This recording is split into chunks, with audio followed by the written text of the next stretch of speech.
Alright, radio check. We should be live. Thank you everyone for tuning in. We have got coverage for the Hungarian Grand Prix. We've got FP3 that is going to start in 30 minutes time, and then of course we have qualifying later on in the day. But we've had all of the data analysts go over the practice runs and the long runs, the short runs, the quali runs, and taking into account all of the different variable temperatures that we've had over the course of yesterday. We had track temperatures up at 60 degrees, then it ended up dropping down to 40 degrees by the end of FP2, but nonetheless there has been a lot of information to go through, and yeah. Alright, scared me lol, I was watching in the background for FP3, yeah, fair enough. Alright, so yeah, we had FP2, well, there was one interruption. There was Charles Leclerc spinning into the barriers in yesterday's practice session, but apart from that it was smooth sailing for everyone else. I think Carlos Sainz as well had a couple of issues going wide through turn number 12, and but apart from that, everyone else was on the circuit. There weren't too many issues. I think Guan Yu Zhou had a spin as well. He very nearly crashed into Perez while he did that spin, but Perez managed to take avoiding action, and everything was fine in the end. Yeah, so here we go then. We might as well go through the debrief, the practice debrief, and where are the race pace simulations looking like. Red Bull seemed to be the fastest car in race pace simulation, but McLaren is less than half a tenth behind. They are, according to the practice information, which may not be wholly accurate. Red Bull might be sandbagging, McLaren might be sandbagging. It's too hard to say, but they do seem very, very close, and Red Bull's upgrades maybe haven't worked as well as they would have liked. I'm sure Red Bull would have done some setup tweaks overnight as well, because that's normally what happens when they do bring a new setup. When they do bring upgrades, they have to modify and tweak the setup in ways that they probably didn't expect to extract the maximum amount of performance from the car. So they've gathered the data, and then overnight the test drivers were driving around in the sim, and they will have perfected the tweaks going into today's practice session. Yeah. F1 Gamer, who do you think is going to win the race? Oh, well, that is tough to say. I'd probably say that after quali. A bit too early to say it right now, but I think McLaren definitely do have a shot. Ferrari as well. Carlos Sainz was looking pretty strong yesterday, having some solid pace on his long runs on the medium tyres. The data doesn't look as convincing. It looks like Ferrari is half a second behind in race pace, but we'll wait and see. Ferrari have been a little bit slower in quali and a little bit better in the race, as opposed to what they were doing in 2022. So yeah, I still have hope for Ferrari, given that it is a low-speed circuit. Alright, hi from Chile, South Africa. Well, thank you for tuning in. What was it? F1 Gamer, thoughts on Charles Leclerc's form in the last few races? Well, Charles Leclerc had a great Monaco Grand Prix, of course. He finally broke the Monaco curse. Nathaniel has just asked, what's the red dot? That is Charles Leclerc's car. That's where he crashed out yesterday, so that's why there's a red dot on the circuit. But yeah, thoughts on Charles Leclerc's form. It has not been great, really. Of course, he won the race in Monaco, then a string of bad luck from Ferrari. They haven't been performing as well as they should be. And then after that, they kind of just, well, I don't know, it's just not been going well for them. And then Charles Leclerc making a mistake in practice doesn't make things any better. So I think it's a combination of Leclerc not having the best of form after the Monaco, and also Ferrari just not doing that great. Mainly though Ferrari. I think Leclerc has been quite similar to Sainz, and if both drivers are near each other, in fact Ferrari are the Ferrari driver duo are actually the closest drivers on the entire grid. They are less than a fraction of a percent away from each other in terms of qualifying pace if you add up all of the lap times from the previous 12 qualifying sessions.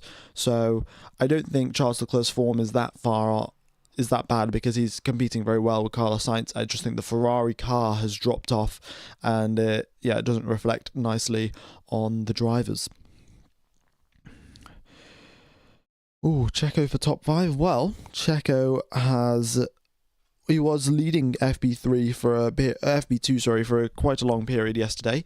He dipped down back into 4th position behind his teammate.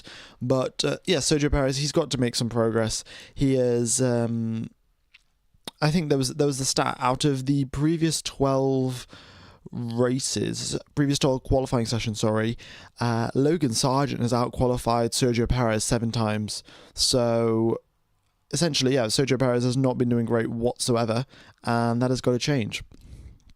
We'll have to, we'll wait and see what happens with Sergio Perez, but there are rumours, of course, of another driver coming in to replace him at Red Bull. Now, I don't know if that's actually going to happen or what, but yeah, there are rumours floating around, and we know that Red Bull is the kind of team that would do a mid-season replacement. There are a lot of teams that wouldn't really do a mid-season replacement. Mercedes, they'll stick with their drivers at least till the end of the season and then say, no, thank you very much. You can go on your own merry way. We'll find another driver. But Red Bull and AlphaTauri do have a history of just switching drivers out halfway through the season. They did it to Danny Kvyat, they did it to Pierre Gasly, they did it to Alex Albon. And I would not be surprised if they did it to Sergio Perez as well. Thanks for answering, mate. No worries. But yeah, Sergio Perez, if he can get into the top 5, I think Red Bull will reconsider. Like, if he can get into the top 5 next 2 weekends in Hungary and in Spa, like these circuits he's driven loads of times. Of course, he's done the same for Silverstone. He's driven Silverstone loads of times, but can get nowhere near Max Verstappen. And this is the thing, we don't know. Maybe that car is totally undrivable and Sergio Perez is doing a half-decent job and no one else would be able to do as well as him. Or maybe Sergio Perez is on bad form and yeah, and he should be up there right competing against Max Verstappen. But this is the issue. When you've got a world champion, the reigning world champion in your team, you can't distinguish whether it's the car or whether the driver's making the impact. We know that back in the day, Fernando Alonso was able to drag a Renault that probably shouldn't have been winning drivers' championships to winning a drivers' championship because of his outright pace and him managing to drag cars further up the field than they should be. So maybe Max Verstappen's doing the same. Maybe the Red Bull is actually the second quickest car or the third quickest car, but Max Verstappen has just got so much pace that he can make it look like it's the fastest car. It's hard to say, and who knows. How is K-Mag in P6? Well, K-Mag's in P6. I mean, one of the Haas's always makes it through into Q3 by the sounds of it. They've been great in qualifying. It's either Nico Hulkenberg or Kevin Magnussen. One of the two always make it through, and the other one ends up being eliminated out of Q1. It's the strangest thing ever. But yeah, the Haas's tend to do quite well in quali. In the race, they get towards the tail end of the points, maybe 10th, maybe 11th. But yeah, they're on the up. Is the Haas team. Do you think Ferrari's new floor will work? Well, yeah, maybe it will work. I think the spin that Charles Leclerc had over the curbs doesn't inspire that much confidence. Now, of course, the curbs are quite bumpy and it's a bit unpredictable, so maybe, you can get away with that fact, get away with the spin, but apart from that, the floor should be working, and it's not going to have as much of an impact as it would have been in Silverstone. Because at Silverstone, very high-speed circuit, the floor is going to be generating loads of downforce, whereas in the slow-speed corners that this circuit's got, the floor has much less of an impact, and the mechanical grip of the tyres and the chassis itself will play a much bigger role. So Ferrari have done well at low-speed circuits. They did well in Monaco, so I think that they should have a good chance of doing well this weekend as well.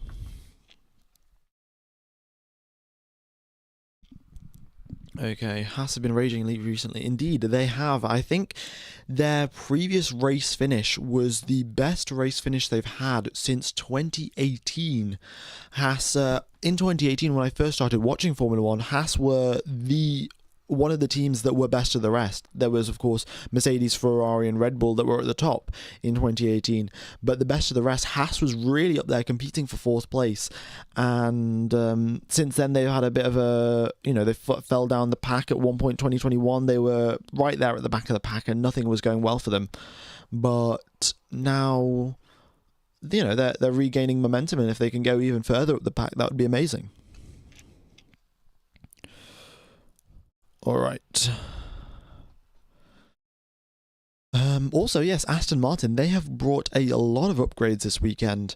So the question remains is, Fernando Alonso, when asked about in the driver's press conference, what is your target? What would you be happy with in the next two races? He said, if we can finish in the points, he would be happy with that. The Aston Martin team, they started off the season great. We've seen this in the past seasons as well. Aston Martin start off brilliantly, but then their mid-season development is just not on the same level as all of the other teams. Now, maybe that's an internal problem. Maybe that's the way that they structure their upgrades. Maybe, there are all manner of things that can be affecting why their mid-season upgrades don't work as well as the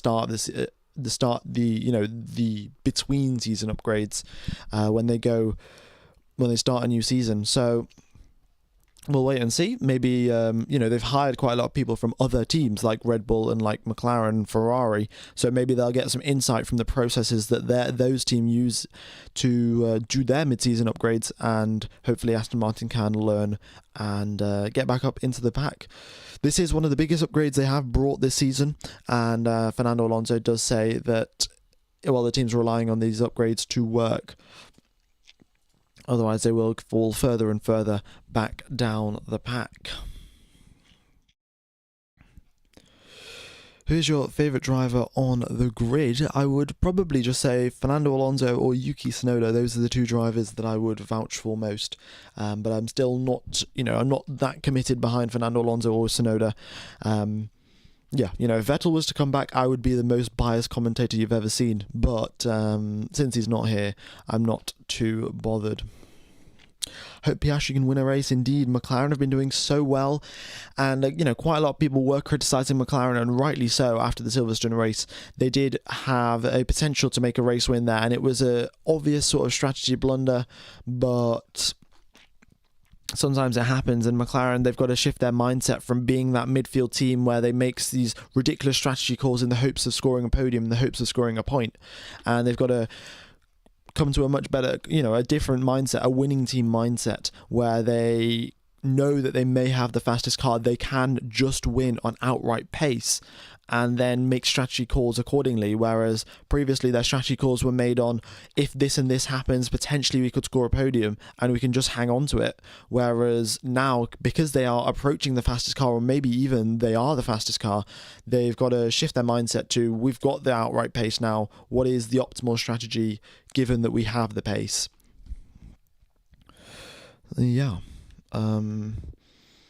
But we'll see, that will come with time, and McLaren, they've got to come back to their winning ways. It's been a long time since they've been up at the top of the podium, and Piastri has been a bit slower than Norris as of recently. We saw at the tail end of last year, Piastri and Norris were quite close to each other, and Piastri, of course, it is only his second season in Formula 1. He's done a great job settling into Formula 1. And potentially on for some race wins this year, which is incredible.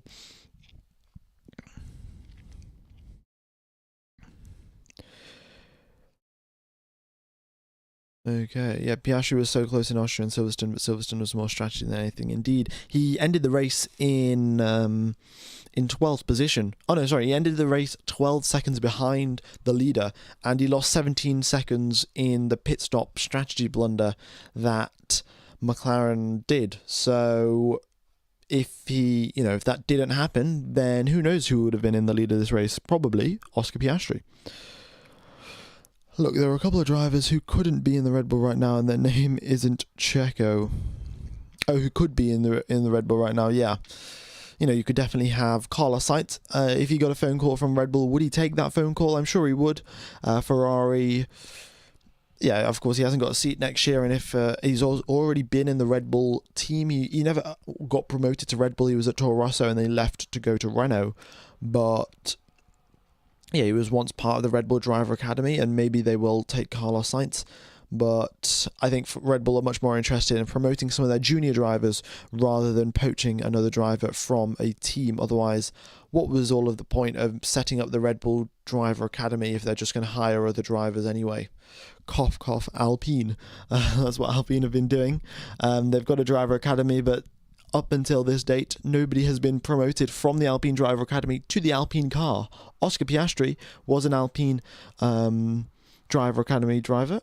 Yeah, Oscar Piastri was part of the Alpine Driver Academy, but yeah, he never drove for Alpine, just ended up moving to McLaren. Any news on Antonelli? Unfortunately, no news. I think it's going to be a bit of a while. Antonelli's got to do some more tests, got to do some more practice sessions for Mercedes to get an accurate gauge on what his performance is going to be like, because Mercedes, they have the potential to be scoring points, podiums next season, maybe even wins. And the question is, do you want to potentially risk a loss of 2 or 3 podiums throughout the season because you have a rookie driver in your car? Now, we know both Russell and Hamilton are great, but if Hamilton has left and if Kimi Antonelli replaces them, then Russell's a great driver. He gives great feedback to the team, so he can lead the development. But Kimi Antonelli, if he can't deliver, then Mercedes, in a way, will just be throwing away points, throwing away podiums, throwing away potential race wins. And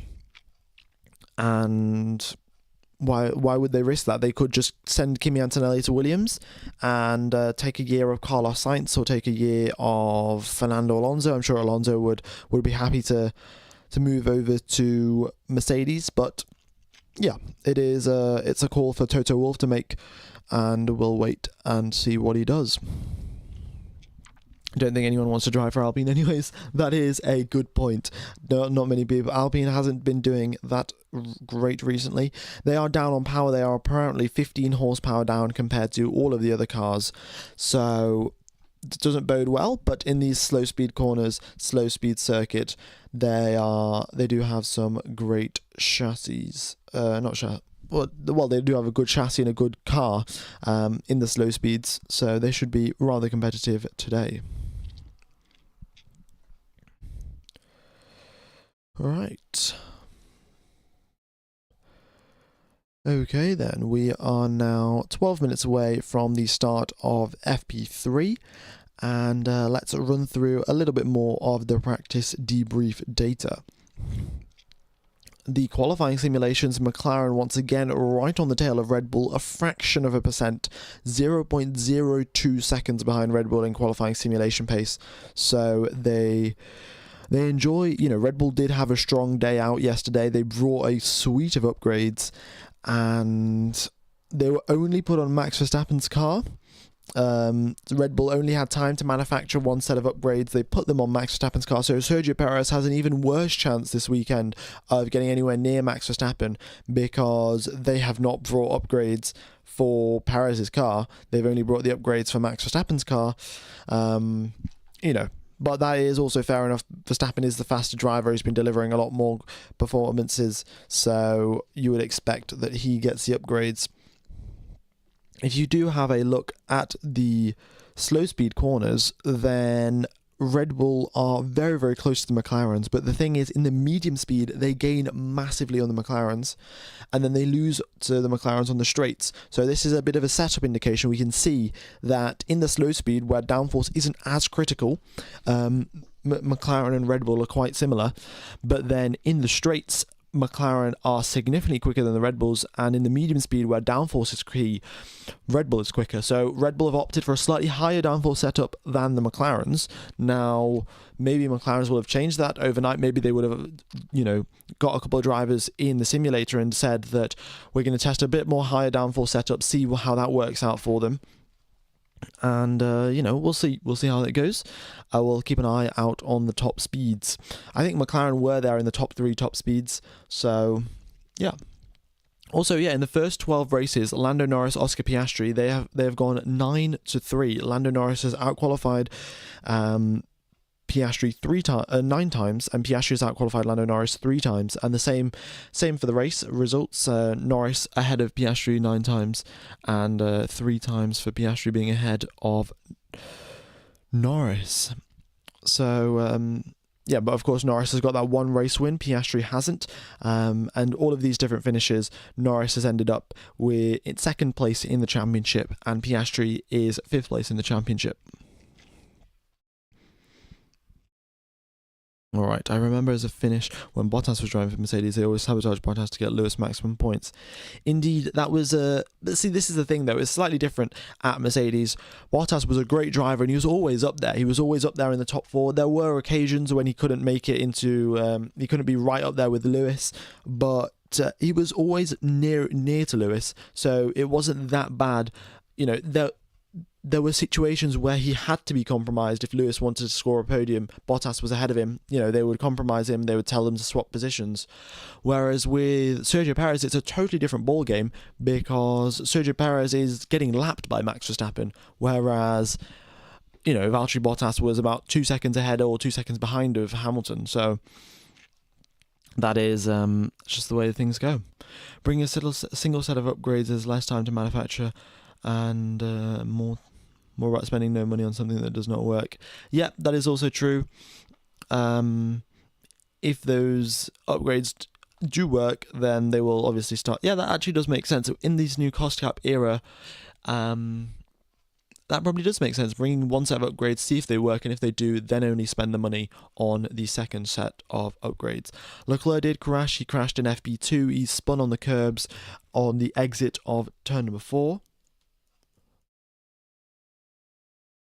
Yeah, you know, your Leclerc just said, I got a bit wide on the curbs, lost the car on the curbs. And he just said it's a balancing act, really. And, you know, he's got to be right. And I think the reason he stopped the car was to prevent any sort of potential damage. He did have quite a big impact on the rear of the car, on the sort of gearbox / engine area.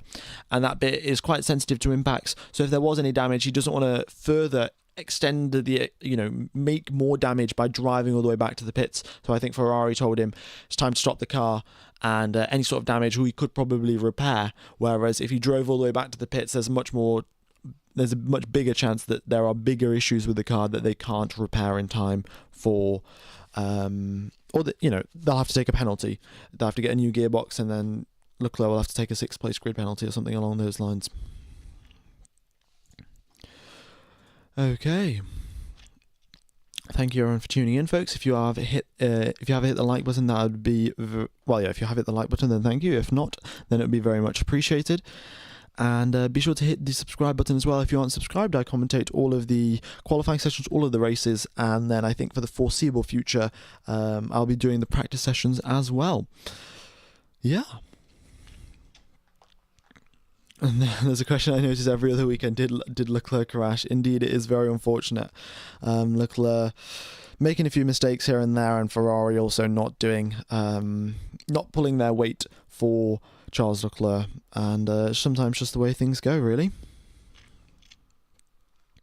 Which driver do you want to replace Sergio Perez? Well,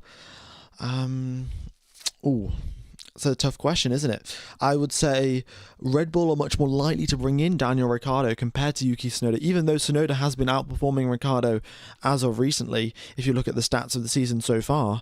But, you know, Daniel Ricciardo, he already knows quite a lot of the mechanics there. He knows the team. He's been there at the team before. He brings a lot of sponsor money as well. And he's great for the PR and the media and all of those things. Yuki Tsunoda on track may be better, but the off track doesn't have as much advantages as Daniel Ricciardo does. So maybe they'll pick Daniel Ricciardo. Yuki Tsunoda obviously probably deserves it over the raw performance that he's got. And you know, there are always outside options. I'm sure if Alonso got a phone call, I'm sure if Bottas got a phone call to go to Red Bull, he probably would go.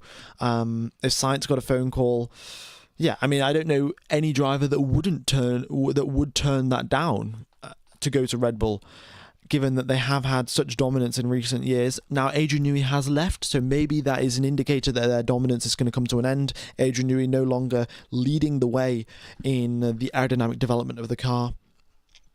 But who knows? Who knows what will happen?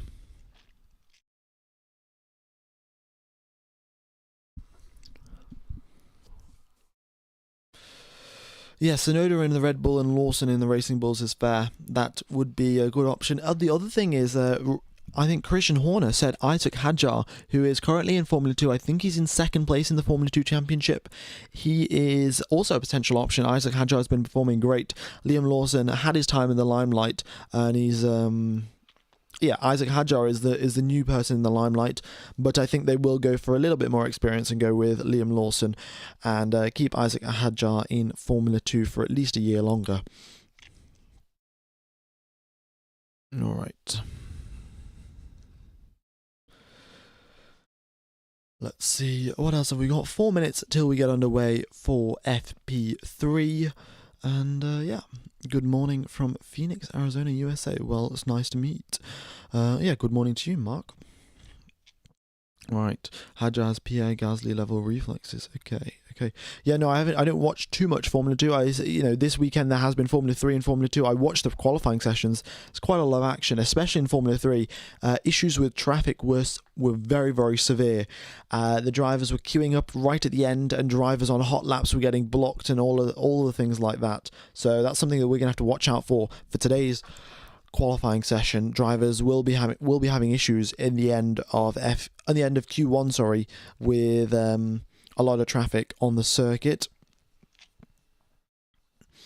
What is my favorite circuit? My favorite track would probably be Suzuka. Yeah, I'm gonna go with Suzuka. It's fun to drive. It's great to watch the racing there, and it has got a lot of Formula 1 history.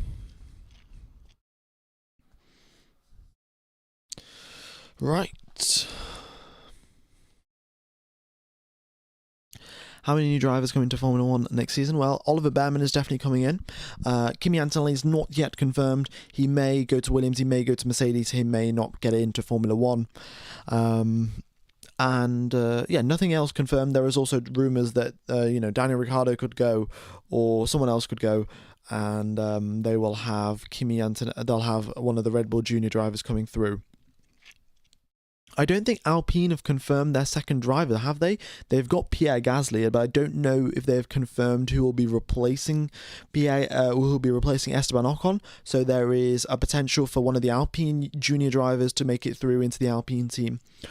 But there's quite potentially 3 new rookies coming in next season for the 2025 season. How long is FP3? FP3 is 1 hour long. And Alright, we are here in Hungary then. Track temperatures, in fact, I'm just going to have the data refresh. We'll have qualifying starting, practice starting in 2 minutes time. I'm just going to refresh the data. Hopefully everything will come through. But 14 corners at this circuit, very, very low speed. The drivers spend 50% of the lap at full throttle. Normally on other circuits it's 70% Spa, you spend 70% of the lap at full throttle, but this circuit only 50%. And 2 DRS zones, one coming down the main straight, one on the exit of turn number 1 going towards turn number 2. There we go, we have got the free practice 3 data. Track temperature is up at 40 degrees, air temperature down to 26. It is 10 degrees cooler than it was yesterday. And it's I'm sure the drivers will be very happy with that, because their overheating issues will reduce significantly with that 20-degree drop in track temperature and 10-degree drop in air temperature. I'm surprised that Aston signed Lance. That was totally crazy. Yeah, I don't think anyone saw that coming. That is a very nice point, isn't it? Okay.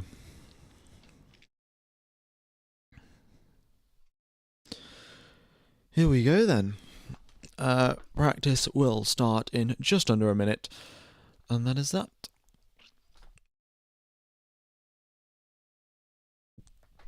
Okie dokes.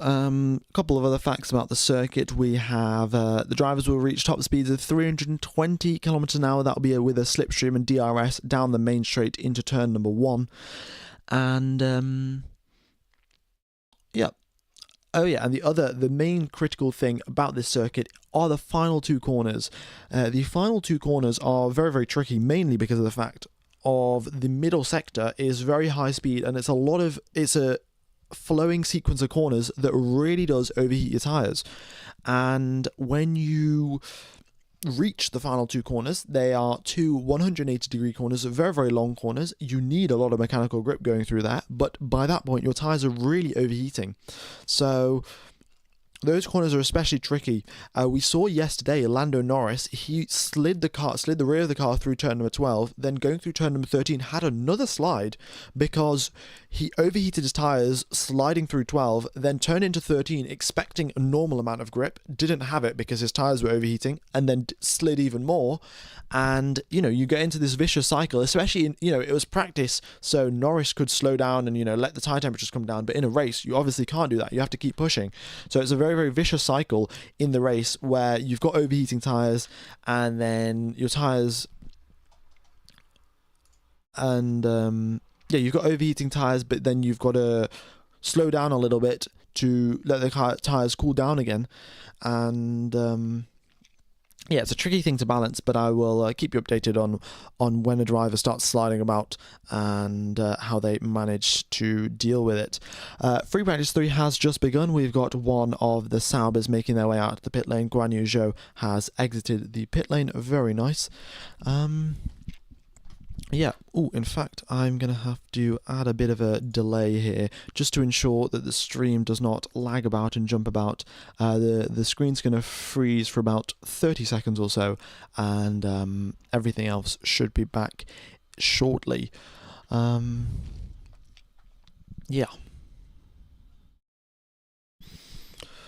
dokes. We've got Sergio Perez coming in behind Guan Yu Zhou, and there we go. The screen will unfreeze just about now, I think. Yeah, there we go. Very nice. Okie dokes.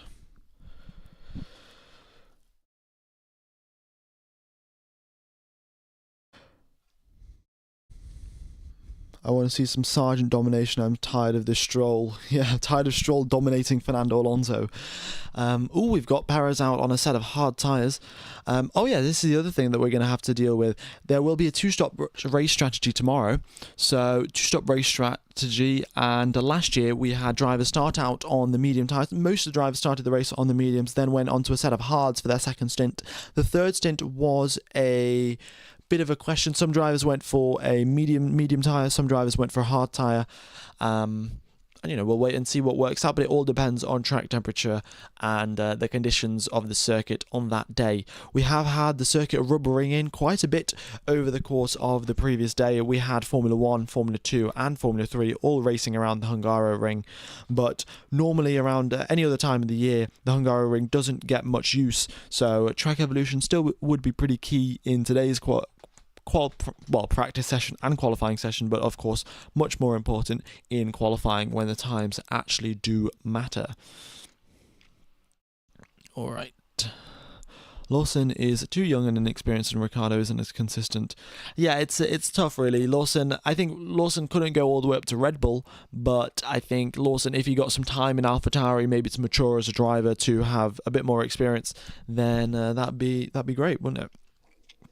If we're having a look at the car performance statistics from the, comparing from Bahrain all the way to the British Grand Prix, Red Bull have remained the fastest car. McLaren have gained a quarter of a second catching up to Red Bull. Mercedes have gained a quarter of a second catching up to Red Bull. Mercedes a little bit further behind from McLaren though. Ferrari have gone backwards. At the start of the season, they were the second fastest car. Now they've lost 0.2 of a second compared to Red Bull. Aston Martin, they're losing the most pace out of everyone. They've lost 3.5 tenths in terms of car performance over the course of the season so far. They have brought upgrades this weekend, so hopefully that can reduce the gap, but 3.5 tenths from one upgrade package is not exactly where that never really happens. You never get 3.5 tenths unless you've got like a B-spec car. You're not getting 3.5 tenths from one upgrade package. Williams have progressed a little bit. Alpine's the biggest improvers from the start of the season. Haas have around about remained where they are. Racing Bulls, going back a little bit, and so are Sauber. Yeah, it's been very, very interesting how, the car performance has developed over the course of the season. But yeah, Aston Martin, the biggest losers out in terms of car performance. They always start the season so strong, but then getting towards the end of getting towards the mid-season and the end of the season, their car performance seems to go backwards. And it doesn't go backwards, it just doesn't get any quicker, whereas all of the other teams are getting quicker and quicker every single weekend. Every other upgrade that they bring, they'll be getting quicker.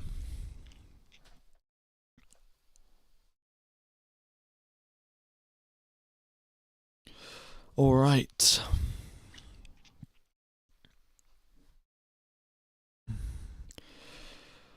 Yeah. You can bang out a good race once in a blue moon, but in between those, a good race Lance just stinks. Yeah, well, I don't know. Like there's a lot of Lance hate out there, but if you look at how close he is to Fernando Alonso, he is really not that far off. And just looking at the statistics purely, if you look at the qualifying lap times between Fernando Alonso and Lance Stroll, he is only they're in fact the second closest driver duo on the entire grid. You've got Ferrari being the closest, and then the second closest is Fernando Alonso and Lance Stroll. Of course, Alonso is quicker, but he is not that far.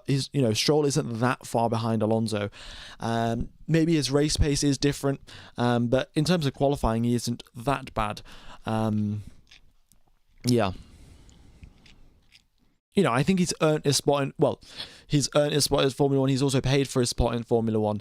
Maybe at the start of his career when he wasn't that great, the money that he had kept in Formula One. But at this point, he's driven around in Formula One for so many years now. He does have experience, and he is a fairly reasonable midfield driver. Yeah. All right. But we've got Max Verstappen already at the top of the times. It's time to play Super Max, really. Verstappen a quarter of a second ahead of his teammate on the first hard tyre runs. But these are just install laps. 118.8 is 2 seconds off pole from last year. Thoughts on Kushmini? I haven't actually been paying too much attention to Formula 2, so I don't really know what's been going on, so I can't really comment, unfortunately. When is the race? The race is tomorrow. The live stream will be up after qualifying, so I'm sure you'll find it. Sorry if I'm going to have to leave. No worries, folks. We've got 1,300 people tuned in stream. If you are enjoying the coverage, be sure to hit the like button. It really does help out the channel, folks. And if you aren't subscribed, then be sure to do so. It would massively help out the channel. It really goes a very, very long way. And hopefully we can hit 80,000 subscribers by the end of maybe this stream, by the end of qualifying for sure. Yeah.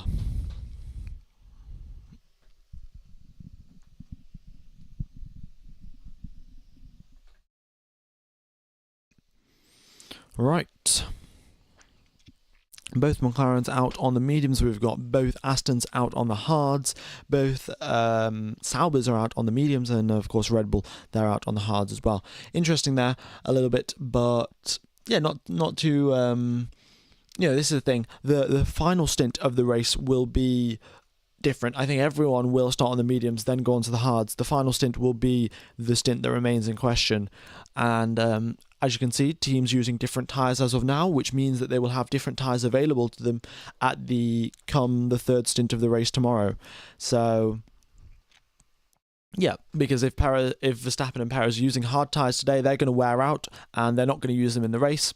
Hence, yeah. All right. We've got Max Verstappen going on a quick lap here.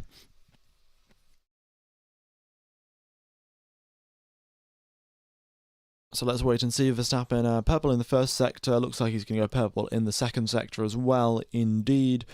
And let's wait and see what he can do as he comes through the final sector. Sergio Perez, he's going on a bit of a push lap.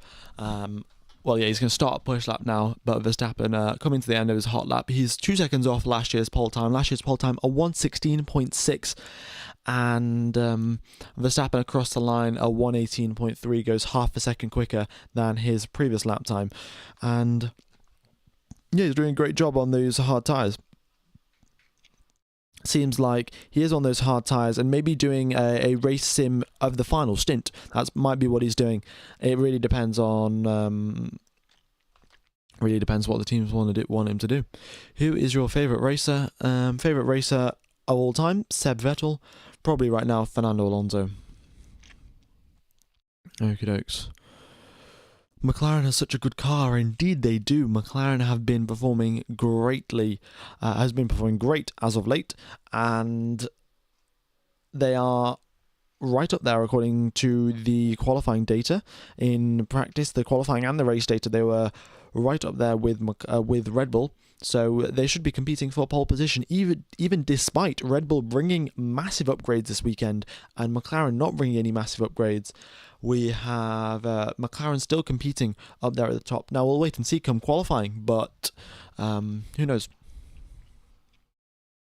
Yeah, I mean, Ocon has a race win at this circuit, so is Stroll going to get pole, or is it going to be Esteban Ocon that's going to get pole? Who knows? When is qualifying? Qualifying is in 3 hours and 20 minutes. So yeah, we'll have the end of practice, and then we will have the start of qualifying.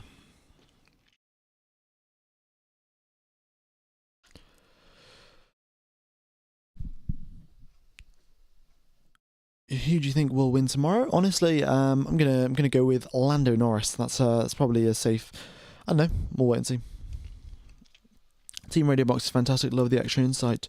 Well, thank you very much. I'm not doing all of the transcriptions. It is an AI that is listening to all of the team radio and turning it into text. But yeah, I think it's pretty nice and pretty useful, isn't it?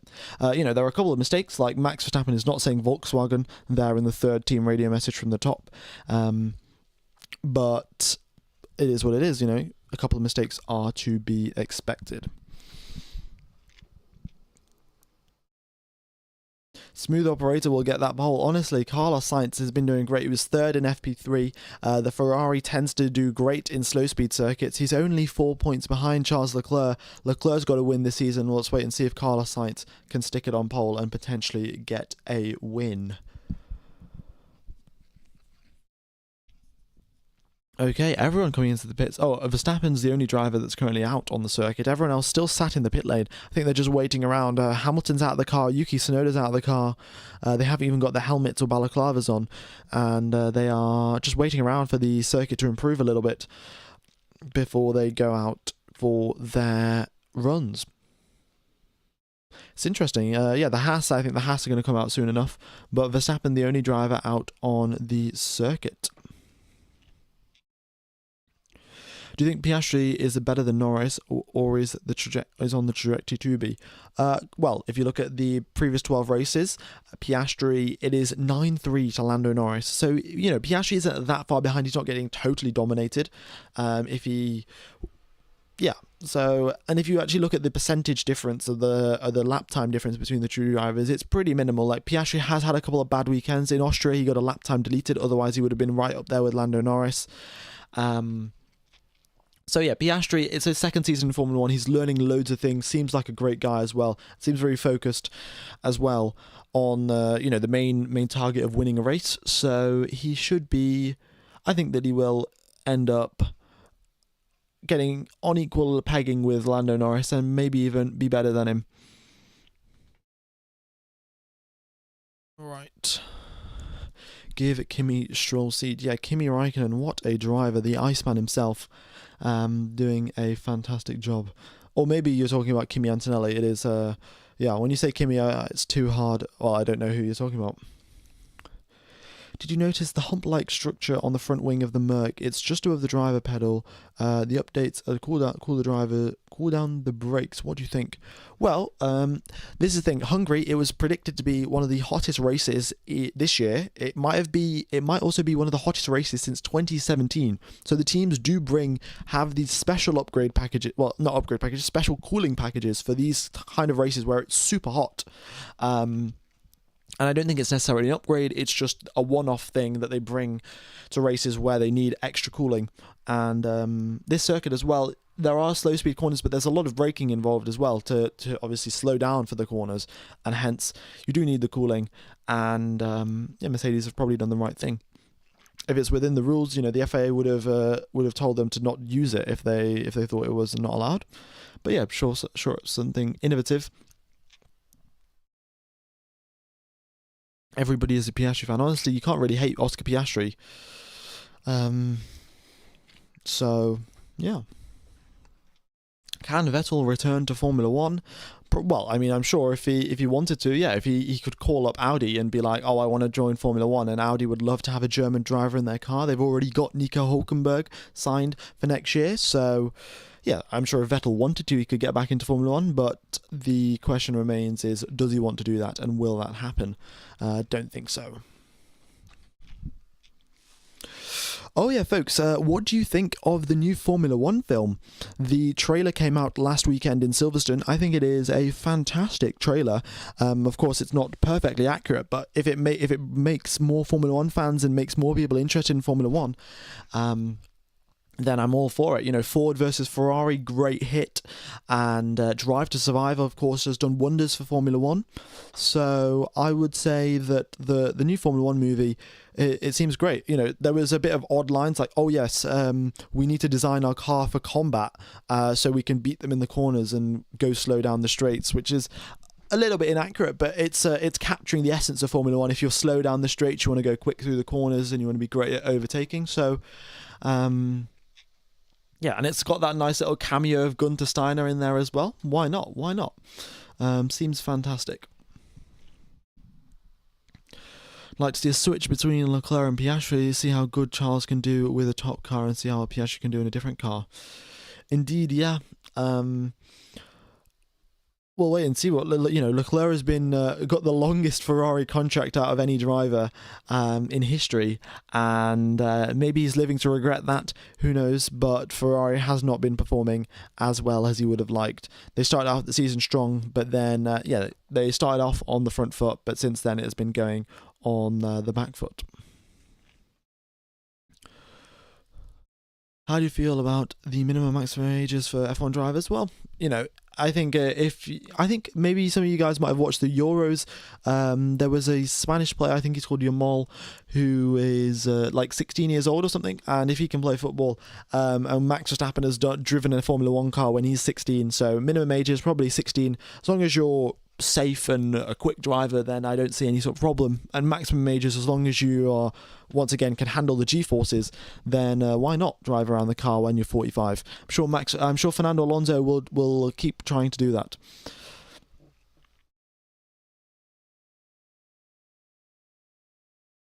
Steiner the team principal in the movie? That would be awesome. No, Steiner is, I think they've got a whole separate team. It's like the 11th team in Formula 1 that they've just added a new team in.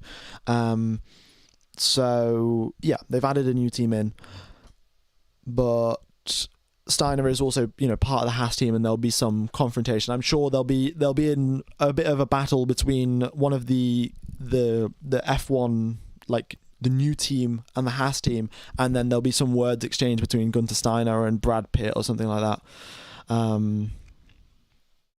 Yeah, the VFX has improved a lot. I think Gasly was driving about at Spa, they converted into, that is they've done a lot of VFX work. I think what they did in to get the stuff for the trailer, they got a Formula 2 car out, and then they've done some VFX to turn it into a Formula 1 car in using CGI and whatnot.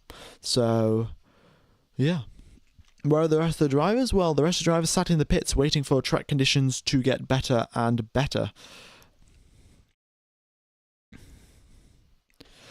F1 movie has got to be a good / realistic engine sound since they use the F2 cars and steering wheel. Yeah, they will get good engine sounds. I think that's quite critical. Well, I don't know. I personally think engine sounds are quite important. I think your average person might just say, oh, it sounds a bit loud or whatever. Yeah. Who knows? Who knows? All right. We have we're 20 minutes into the first practice session. Oh, not the first one, the third practice session, and we have got most drivers out on the circuit. A couple of drivers still in the pits, but as of now, everyone is still driving around, doing their laps, and they're doing them on soft tyres. They're doing their qualifying simulations a little bit early today. With lower track temperature, I think they're just waiting for conditions to be representative of what's going to happen in quali. There is a massive difference in the sort of warm-up procedure that the drivers have to take on their out laps if track temperature is 40 degrees, if track temperature is 60 degrees. Massive change. And I think the drivers and the teams are just waiting for the conditions to be optimal so they can, as best as possible, replicate qualifying. And and get their drivers in the best possible mindset and headspace for setting a quick lap. I'm in Poland right now on vacation. I want to see Formula 1, but there's no chance for Formula 1. Indeed, it's very, very unfortunate. But I guess the stream is here. How many races are remaining in 2024? There are 24 races this season. We've had 12 races. This is the 13th race. So 12 races remain if you count this one, and 11 if you don't count this one.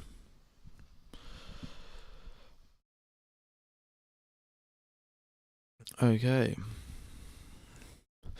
Yeah, after Monaco, we thought Ferrari was going to beat Red Bull. Honestly, I was. There were definitely a couple of headlines after the Monaco race being like, "Oh, is Ferrari going to be competing against Red Bull for the championship?" And those turned out to age very, very badly. Yeah, Alex Albon has now stuck it on provisional pole, hasn't he? No, we're just in practice, but he has gone 0.3 quicker than Max Verstappen, albeit Albon's on the soft, Verstappen is on the hard tyres, so quite a big difference there. And George Russell has just gone quicker than Alex Albon, only by a fraction of a tenth.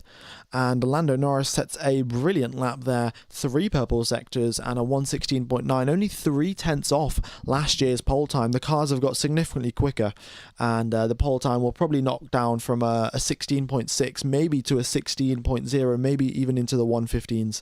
It is tough to say.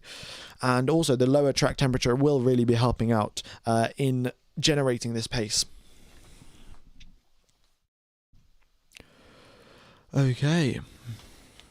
Oscar Piastri right up there. In fact, he's half second off his teammate. He set a quick lap and quickest in the final sector. But yeah, not enough pace in the first and second sectors.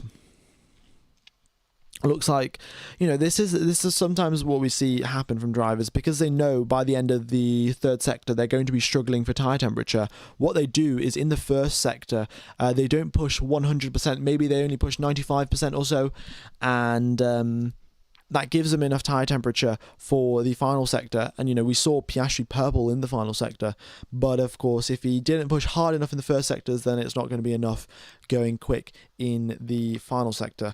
Hamilton comes across the line in third place. He goes ahead of his teammate by 0.5 tenth. The car looks pretty confident. Hamilton getting a bit of a slide coming out of the second to last corner, but it looks good. It looks good. The Mercedes car looks pretty stable, and Mercedes should be on for a good weekend this weekend as well.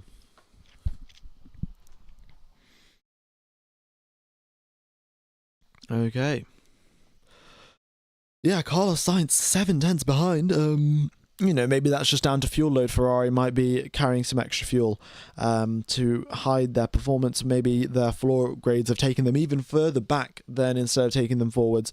Charles Leclerc having a lock-up going into the first corner. Things are just not going great for Charles Leclerc. He locks the right front as he turns into the right-hand corner of turn number 1.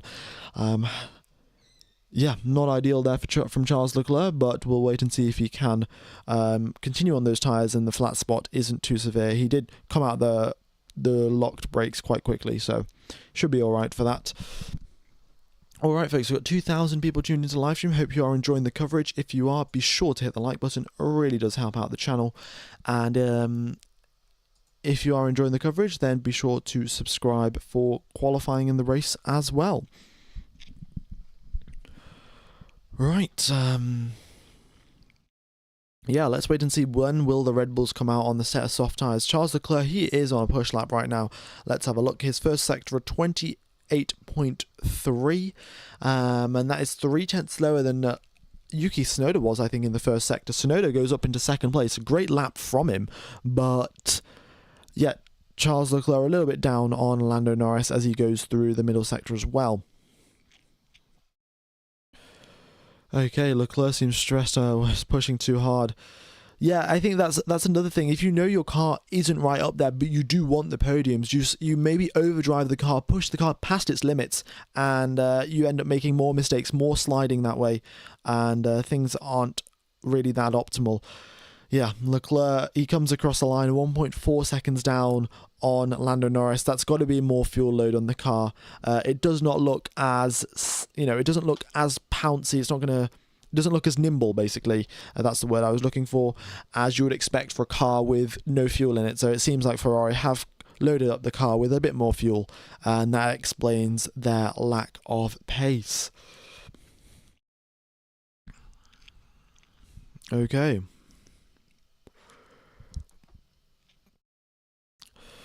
Fernando Alonso puts himself up into 10th place. He's done that on a set of mediums. The mediums are around about 3 or 4 tenths slower than the softs. Charles Leclerc, oh my god, on his hot lap, going through turn number 4, had another little moment on the exit of turn number 4.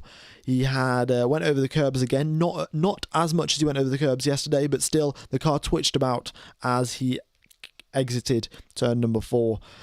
So having another moment where he nearly crashed, but it was a little bit further away from a crash than it was yesterday. Ooh, they are all the way up into second place. Very nice. Ooh, this is not ideal. I think Charles Leclerc, okay, so this might explain Charles Leclerc's lack of pace. Ferrari, they did bring upgrades, right? But the way that these upgrades work is... Gasly had a pretty big lockup. He says there's something wrong with the front brakes. He locks up going into turn number 1. He unlocks the wheels, locks again, unlocks the wheels, locks again. So he unlocks 4 times over the course of the entry into turn number 1. So it seems like there's something seriously wrong with the car there. It's not normally you see that. If the drivers do lock the wheel one time, but most of the time they do unlock it and then they go on their merry way. But yeah, the issue with Charles Leclerc, yesterday he damaged his front wing, okay? When he had his crash, and the way that the teams design the upgrades is that they assume, if they've designed version 5 and when they're going to design version 6 for the new floor, they think that they'll have the version 5 front wing. And Charles Leclerc yesterday went out and damaged the version 5 front wing, and now they're having to use the version 4 or the version 3 front wing, which is an older spec version of the front wing, and that might not be designed to work well with the new floor. So essentially they're mixing and matching upgrade packages, and mixing and matching upgrade packages is not something that bodes well. There was an issue between Sainz and Hulkenberg, I think. Carlos Sainz nearly turned in on Nico Hulkenberg. Both of the drivers on the outlaps, but yeah, very, very tight there. So I'm sure Haas will report that to the FIA, or the FIA will note it themselves. But yeah, Ferrari, if they're mixing and matching upgrade packages, that might explain why Leclerc is all the way down, so far behind his teammate. And Sainz is on another hot lap, so let's wait and see what he can do. But yeah, he goes 4 tenths quicker than Leclerc through the middle sector, through the first sector, sorry. We'll wait and see what he can do through the middle sector, but it is not great for Ferrari. And this is the thing with the cost cap. The teams normally when they bring an upgrade package, they bring 2 sets, 3 sets of spares of the new front wing. Especially the top teams, they could do that. They had the funds, they had the technicians, they would just throw money at the problem, and they would have 3 new upgrade, they would have 3 front wings of the new upgrade package. But now with the cost cap, they are having to switch back to older specs rather than new specs. And the drivers are suffering for their mistakes in practice, which I guess is in a way all right. Like, if the drivers make a mistake, they get punished for it in that weekend, but of course it is also practice, so there has to be sort of a balance there. You don't want to be punishing them for every single mistake that they make. Probably only the mistakes that they do make in qualifying or the race. But yeah, we'll see how that works out. I think maybe Ferrari will decide to change up their strategy on how they bring new spare parts for their new race weekends. Carlos Sainz up there in second place. He is 4 tenths behind Lando Norris. Nice job there. And Carlos Sainz also having a moment on the exit of turn number 4. It looks exactly like the exact copy of what Charles Leclerc had on his hot lap. Both Ferraris having moments at turn number 4. Once again, the car just twitching around a bit. So, yeah. Okay.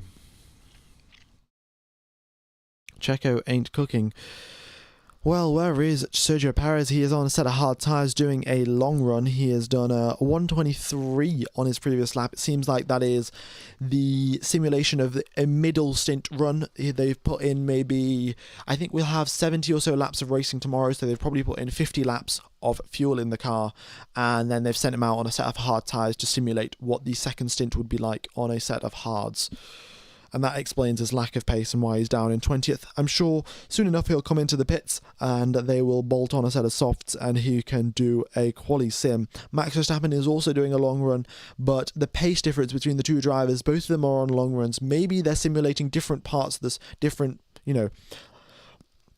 Perez could be simulating the second stint, Verstappen could be simulating the third stint, but there is a half a second gap between the drivers in terms of lap time, so maybe that's just down to pure driver skill, or maybe that is down to different fuel loads.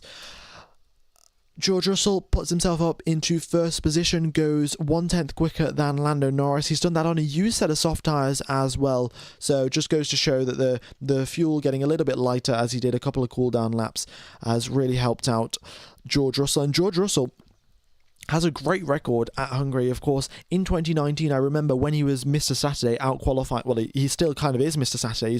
He does great jobs in qualifying sessions, but when he was competing against Nicholas Latifi in 2019, Robert Kubica in 2019, George Russell was taking different lines out of the final corner to get a better exit onto the main straight, and he's doing a great job once again here at the Hungaroring. Hamilton has got a load of wins at this circuit, so we'll wait and see who comes out on top. That obviously didn't stop George Russell.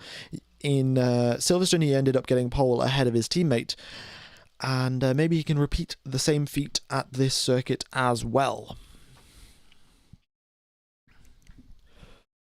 Okie dokes. Lewis Hamilton half a second down on George Russell through the middle sector. Seems like he might have made a bit of a mistake. He was slower than his personal best, and there we go. The rear of the car sliding for Lewis Hamilton as he goes through turn number 13. And yep, that is very typical signs of overheating tyres. He's overheated the rears going through the middle sector, and as he approached the final sector, a lack of grip causing some sliding.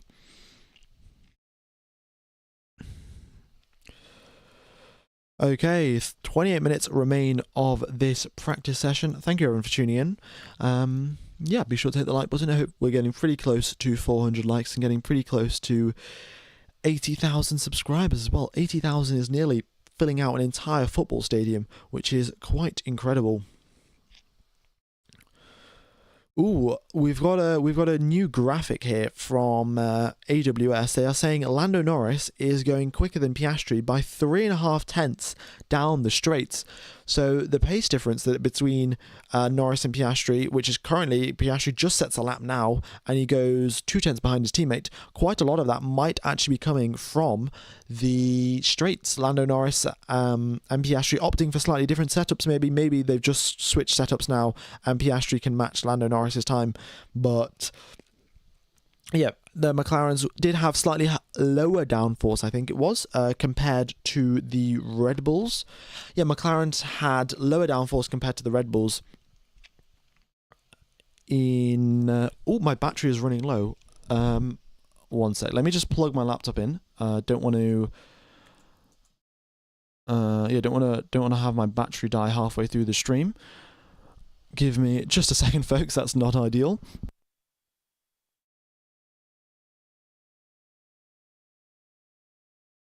Yeah, guess who had his laptop plugged in but forgot to turn on the switch? Honestly, I'm such a professional live streamer, to be honest. There we go. It's knocked. It was on 6%, now it's up to 7%. Nicely done. Okay. Yeah, so if we're just looking at the straights, at the pace down the straights, McLaren are quicker than Red Bull down the straights, but I think that Piastri may have opted for a slightly higher downforce setup than Lando Norris. It also helps reduce tyre wear. If you have a bit more downforce, you get a little bit less sliding, less overheating, less tyre degradation. Yeah. All right. Yeah, embarrassing. Well, thank you. Well, Windows popped up a little warning saying your battery's running low. Otherwise, it would have just died halfway through the stream, which would have not been great whatsoever. Yeah, especially with 2,000 people watching. All right. We've already hit 400 likes. Fantastic. I guess that can go up to 500.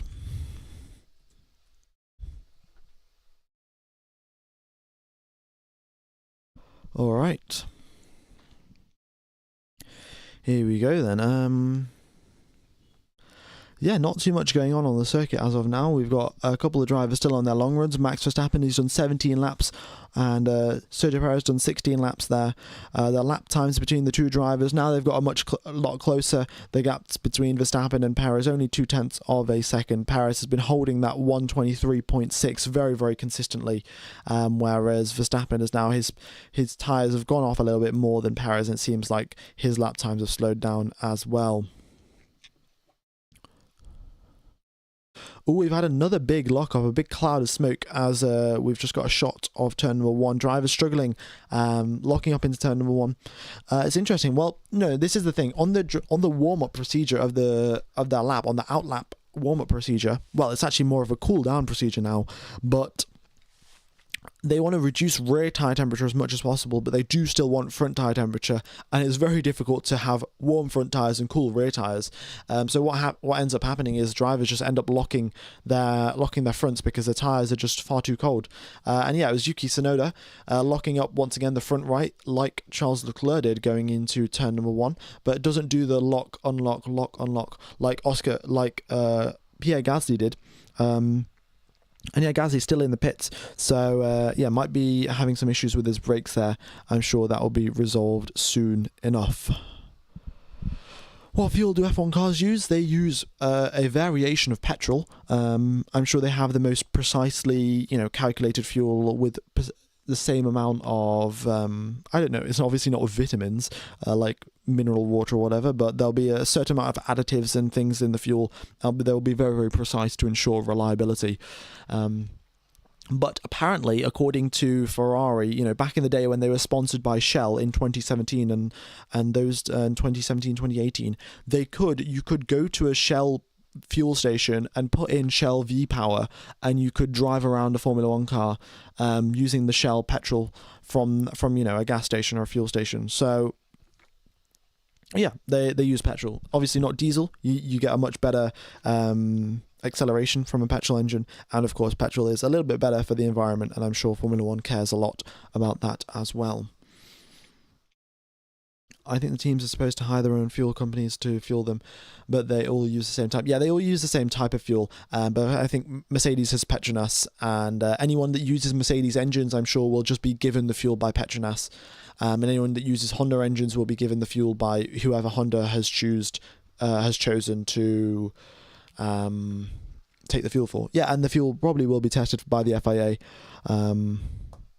Yeah. When is qualifying from now? Qualifying is from, well, in 2 hours and 50 minutes. That is when qualifying begins. Yeah.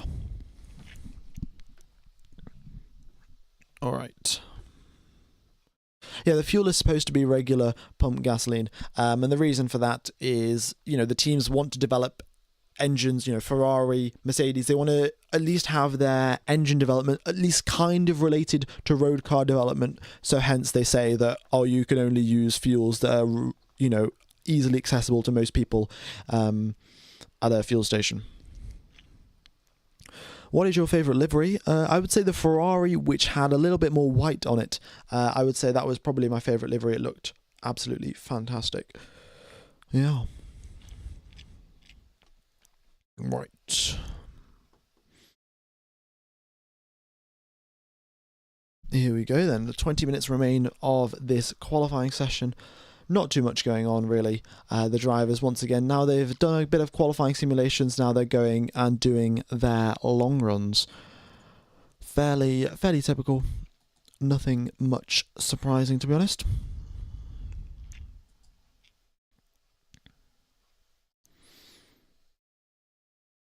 Okie dokes.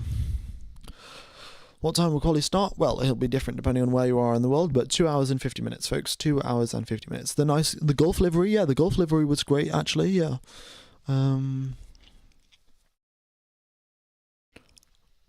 Honda with mobile synergy, 90-10 mix with biofuel. Yeah, I'm sure it's something along those lines. I think in 2026, they're trying to add some more biofuels into the mix, like maybe 10% ethanol or something like that. Yeah. Okay. Safety car prediction for tomorrow. Unfortunately, I don't have that information right now. It gets released tonight. All of the information about strategy and all of those things. It will be a medium hard. I know that for sure. I don't know about a safety car though. I think the chances are fairly high though. It's a pretty likely circuit where you're going to have some mistakes and then a safety car to go along with it. Okay, what tyres are the drivers out on right now? We've got Sainz and Leclerc out on a used set of soft tyres. They look like they're going to be doing a hot lap. Let's see what the Astons are doing. The Astons, Alonso's out on a set of mediums. Stroll is also out on a set of mediums. It looks like they'll be doing long runs till the end of the session. Verstappen and Perez finally come into the pits after doing 20 and 18 laps on their hard tyres respectively. So we will... So yeah, they'll be doing the hard tyre stints. They finished the hard tyre stints and now they'll be doing their qualifying simulations. Of course, they do have the advantage of a slightly more rubbered in track, and the track temperature's also dipped down a bit. It's gone down to 38 degrees, air temperature down as well. So the drivers should have a bit more pace as well. Do you have a weather prediction for quali? It will probably be dry. I will, in fact, just check the Budapest weather and see what it says. But it should be a good dry qualifying session. If it's raining, I'm not gonna. It is raining, folks. The chance of rain is 50%. 50% chance of rain, and it is 3 raindrops. It's not just 1 raindrop. There is a chance of rain, folks, in Budapest. And yeah, it was forecast to be completely sunny, but the weather is never totally accurate. And if we do look at the sky now, there is clouds, and they're kind of dark clouds. They're not exactly as dark as they were in Silverstone, but 35 to 40% chance of 35 to 50% chance of rain in qualifying. Let's check how many millimeters Google is predicting it to be. And normally, weather predictions are fairly accurate, 3 hours into the future. So they predict it to be, it is going to rain, but it's only going to rain less than half a millimeter. So it might not be the heaviest. I don't know why it's saying there's 3 raindrops if there's only going to be half a mil of rain. I mean, I'll check a couple of other websites to see what they say. Okay, well, this website is saying there's a 20% chance of rain. Let's see what BBC Weather has got to say. BBC Weather says there is a 31% chance of rain. Interesting. So I think Google might have been over-exaggerating a bit. Let's check AccuWeather. Let's have a look. Today's forecast. It's forecast for a bit of rain. It doesn't say exactly what time though. Is it going to tell me what time it's going to rain?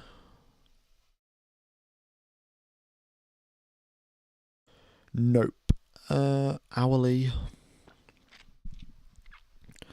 Let's have a look. Yeah, not particularly. It's maybe 50% is over exaggerated by Google. Probably 30% is a bit better. I will pull up a radar, but the rain will still be quite far out, given that qualifying is still 3 hours away. I'll get a radar up once just before quali starts.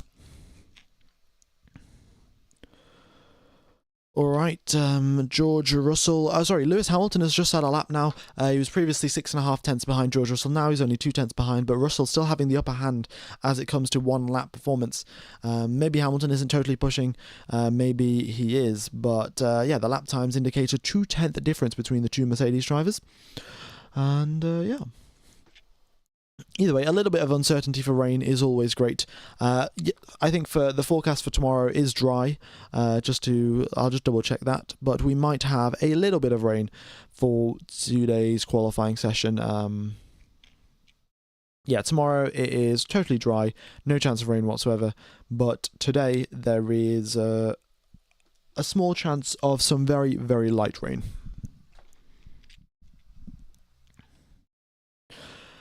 Percentage chances of a single event happening are mathematically meaningless. Take it from a stats guy. Yeah, it probably is, but I think the way that the percentages is, it will rain. Like, apparently I've heard that it's going to rain, if it says 50%, it'll rain over 50% of Budapest. It's not a 50% chance of rain. It's going to rain, but it will rain only in half of Budapest, and they can't predict exactly which half. Anyway, it's all up in the air. We'll wait and see. Qualifying's only 3 hours away. Not too long of a wait. Right. Another thing to keep in mind, as of now, we've only got a couple of drivers out on the circuit, but come the start of Q1, the drivers are going to be... McLaren... Come Q1, there's going to be loads of drivers all queuing up at the end of the track, end of the final sector. So that'll be something to keep an eye on. This circuit is quite narrow, and that ends up making quite a big impact on drivers who are on hot laps. They could get blocked and could get their laps ruined. Lando Norris, purple through the first sector, purple through the second sector. Here he comes out of turn number 14. What can he do? Nice hits the apex of turn number 14, opens the DRS flap onto the power, across the line he goes, and it is first place for Lando Norris by 4 tenths of a second. So nice. Norris not even using all of the curb on the exit of turn number 11, so he's still got a bit more pace in the car to go. The car looks extremely stable, no sort of twitches anywhere from Lando Norris, and he's putting together a really great lap.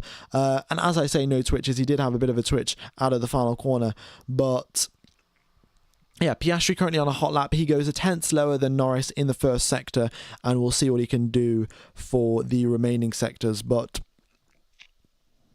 it was very, very close to perfection from Lando Norris that lap. I'm sure he'll look through the telemetry and there'll be places where he can improve, but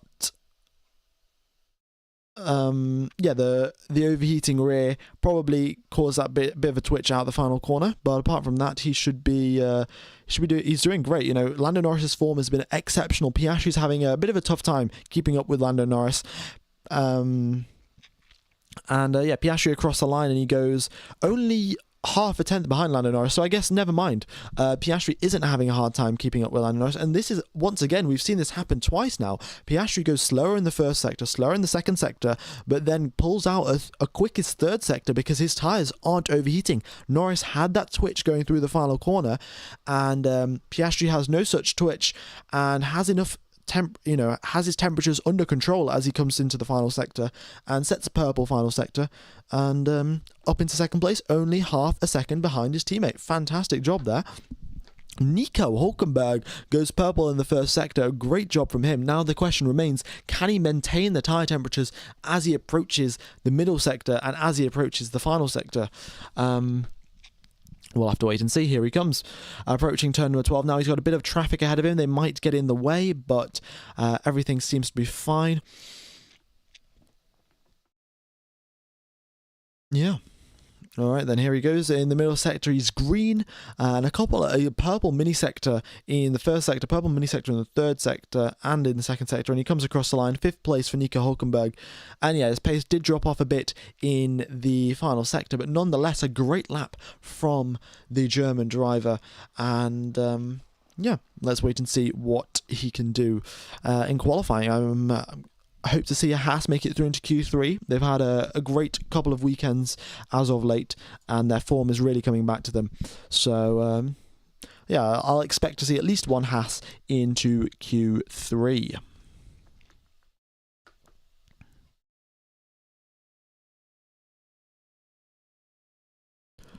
Alright, 11 minutes remain of this practice session. Not too much going on, really. And the drivers are just driving around the circuit, doing their... Oh, we've got the Red Bulls out on a fresh set of softs. We've got Verstappen out on a fresh set of softs. Perez should be coming out shortly as well. 11 minutes remain of this practice session.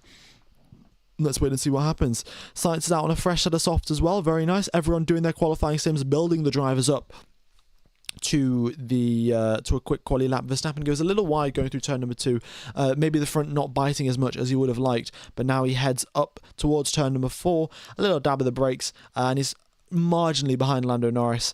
And yeah, he's gone through the middle sector just once again, marginally behind Lando Norris. I think in fact 3 tenths down on Norris in the middle sector. And here he comes out of turn number 14. He's got a lot more grip as he comes to turn number 14. His tyres probably warmed up a bit as he went through the middle sector. And it is 3rd place for Max Verstappen. He goes 3 tenths behind Lando Norris. So, you know, the qualifying simulations have come through. They've done... Verstappen is on a fresh set of softs. So, unless they've bolted on a bit more fuel in the car or turned down the engine, this might be fairly representative of what's happening in the race. Do you still have that tool that can compare laps between drivers?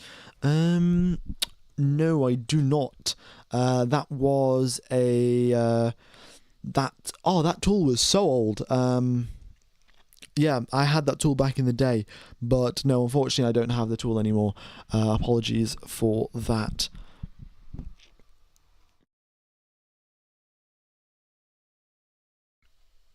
Yeah, I mean, we've seen this in the past, you know, Verstappen being behind the McLarens in practice, and, you know, we can't take anything for granted, but I think one thing that we can say is that we are going to have a close battle. It's not going to be Verstappen absolutely dominating, and it's not going to be McLaren absolutely dominating. We are going to have a close battle for pole position. That is a very good point, MCG. I might actually try and get that up. Yeah, that's a very good point. I could actually use that.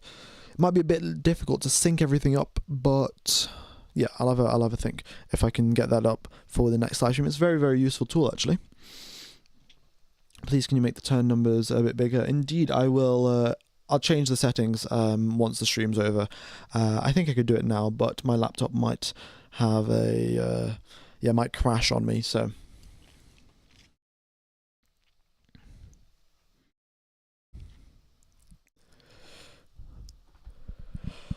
Okie dokes. 8 minutes left of this session. We've got the 2 Ferraris out on hot laps. Carlos Sainz makes his way to the final sector. Charles Leclerc is a 10th down on Sainz in the first sector. And through the middle sector, Charles Leclerc is on par with Carlos Sainz. So let's wait and see what they can do in the final sector. Max Verstappen pulls into the pit lane, I think, and Carlos Sainz comes across the line for 5th position. The top 5 consists of 4 different teams. Great to see this level of competition. And here comes Charles Leclerc out of the final corner onto the start finish line, and it is only 10th place for Charles Leclerc. He is 2 tenths back from... He's only 2 tenths back from Sainz, but look at that, 2 tenths and the gap from 5th to 10th. That is quite incredible, really, how close the pack is. And it just goes to show how these minor little mistakes here and there, it might be costing Charles Leclerc. And also the other thing, the fact that if he is using an old spec front wing on a new spec on the new spec car, you know, with the new spec floor and the new spec rear wing, then that is going to be compromising him significantly. So we'll wait and see how that progresses for Charles Leclerc.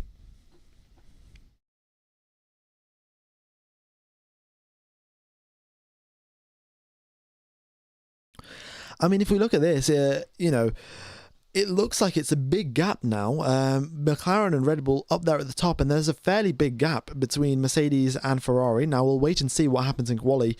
The teams will finally, you know, take all of the fuel out of the car. As of right now, we have no idea what the fuel loads are like. But yeah, we'll wait and see. Perez is on a hot lap. I think Perez has just come across the line, has he? Yeah, Perez has just come across the line. Only 13th place for him. He's only a 10th behind Leclerc. And yeah, things are not going that well. All right, let's wait and see what George Russell can do. Russell is on his second hot lap on this one set of soft tyre. And green through the first sector, green through the second sector. He's 2/10 down on Norris in the first sector, and now he's approaching a bit of traffic through the final sector. I think everyone gets out of the way. Ooh, Hamilton's had an issue. Hamilton's made a mistake through the middle sector. It's a very tricky part of the circuit. If you do go off the circuit and dip a wheel, making you know, having a spin is quite easy. Hamilton, there are double yellow flags where Lewis Hamilton has stopped. Not ideal. It's clear Hamilton has spun and he's got back onto the circuit. Everything seems to be fine. But I think he's going to come into the pits. He could have a bit of damage. I haven't got a replay, unfortunately, as of now, but it looks like Hamilton's once again moving, so everything seems to be okay. But yeah, it just goes to show. He did spin. And had a wheel, he's got grass all over his wheels, just goes to show. A tiny little mistake here and there, touching the curbs when you start turning in, and you could have a spin or a crash coming your way very, very soon. Alright, here we go. We've got the replay for Lewis Hamilton. He gets a decent exit out of turn number 7 and then turns in for 8, turns in for 9, loses the rear of the car a bit, and then, just loses the rear of the car. That's it, really. On the exit of turn number 10, that's where he lost the car, turning in. Oh no, sorry, turn number 9, sorry. He lost the car on the exit at turn number 9. He was turning right, the car wouldn't stick, and previously, just before that, turn number 8, the car did twitch around just a tiny bit, you know, a small indication of overheating, and then he once again pushed the car through 9, and then a spin. It wasn't a 360, it was kind of just he was just perpendicular to the circuit, but he was off the circuit, so he was not in the way of anyone. He got the car put into drive again and then made his way back to the pits. We have 4 minutes remaining of this practice session, and yeah, not too much action really. Everyone's coming out to do their grid starts on lower track temperature conditions and just getting those clutch settings dialed in, but apart from that, we are coming to the end of this practice session. Yeah, Oscar Piastri and all the drivers coming to the end of the pit lane, doing their practice starts, and yeah. Pity for Magnussen. Yeah, Magnussen was on a hot lap, I guess. It's unfortunate, really. This could happen in quali, of course. We saw this in, was it F2 quali? Oh no, I think it was F3 quali. Someone crashed, and everyone else's quali laps got ruined behind him. I think this driver was maybe 4th in the queue of quali laps, so there were 3 drivers ahead of him that got their laps in, and then everyone behind him had to abort their laps because he had spun out and caused a yellow flag. So, you know, there's this massive benefit of going last in the queue because you'll have the most optimal track conditions, the most rubbered in circuit and all of those things. But you do run the risk of, if someone crashes ahead of you and causes a yellow flag, that's your lap ruined. You're not even going to get a lap in. So it's a tough call to make. Do you want to risk it, stay out all the way till the end? Do you not want to do that? You know, there are a couple of other circuits like, say, Spa, where there's a load of runoff, Paul Ricard, where there's a load of runoff, and you can maybe take that risk because the chance of a big incident like that happening is fairly minimal. But at the Hungaroring, a very narrow circuit, chances of mistake much higher. There's gravel, grass everywhere. maybe that's a circuit where you don't want to take that risk. We'll wait and see what the teams do and which teams decide to go last. Did Hamilton damage his car? No, he did not hit anywhere. He did not hit anywhere on the circuit, but yeah, he did lock his tyres, so his tyres do have flat spots, but I'm sure the teams are happy with flat spotted tyres rather than a damaged car. Okay.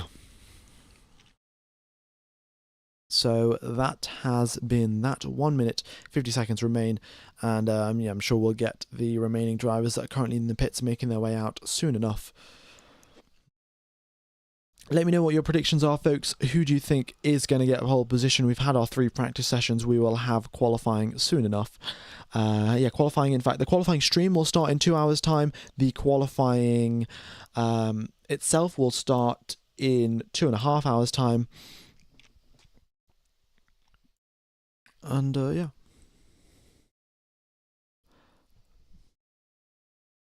The description still says Silverstone. I'm pretty sure I changed it from Silverstone. Interesting. I should probably check that, because that probably isn't helping the YouTube algorithm. Let's have a look. Does it say Silverstone? Oh yeah, it does. I swear I changed it. Well, I guess I can change it back then.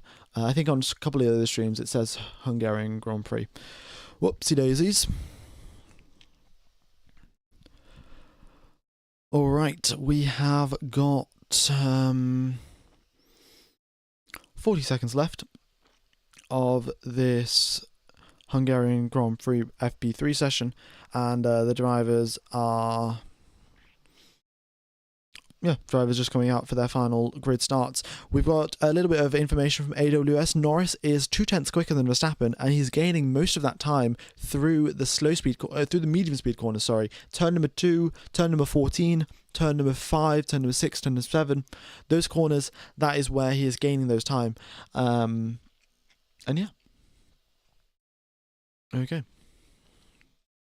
But that is it. The time has run out. Everyone out onto the circuit now.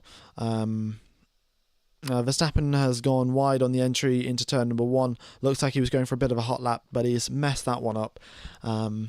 But yeah, thank you everyone for tuning into the coverage. I hope you have a wonderful morning, evening, afternoon, or night, depending on where you are in the world. Qualifying stream will start in 2 hours' time. The qualifying itself will start in 2.5 hours. And I'm going to end the stream now. It will take you over to the qualifying stream. Be sure to hit the like button on that one. Really does help out the channel and the algorithm.